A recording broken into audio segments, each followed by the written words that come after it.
On calminama on jurama on jettama fedde Hamas hokkiti Israel yimɓe jeeɗiɗo nanganoɓe ɓe gaɗi ɓe yimɓe e juuɗe Croix Rouge e o subaka hande.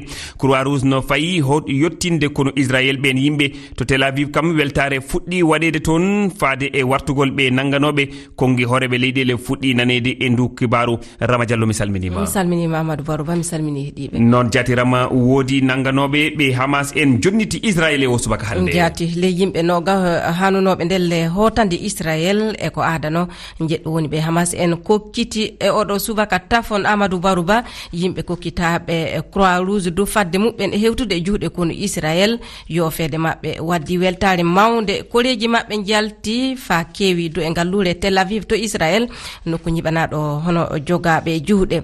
Ido mangu kam waɗi toon to leydi Israel fadde yottagol ɓe yofaɓe jagoɗo Israel kalfinaɗo jokkodiral e leyɗe janani kandu waɗi windande hollude beluɓende jaɓɓorade e kureji mabɓe leydi muɓɓe.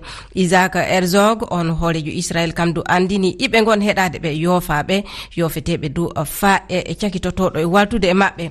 Caggal du kibaru kongi puɗɗi nanede Amadou Barouba. Emmanuel Macron hoorejo leydi France wi ndelle fuɗɗude joni jam ana wawi heɓede to Israel to Gaza e to leyɗe Moyen-Nouria. Israel kañum do ana hani ndelle hokkitinde kureji Palestine ɗiɓe nangi e oɗo fitina limore ɓen ɗon ana ɓaɗo ujunaji ɗiɗo kawtal ɓe kureji muɓɓen keddi e juuɗe Hamas en ana kolli weltare muɓɓen timmay tafon soɓe kewtay haddu yimɓe mabɓe wurɓe mayɓe heɗitiɓe fa joni e juuɗe Hamas en hono ko adano e ngal ɗo nanodire. Non jati Rama Diallo.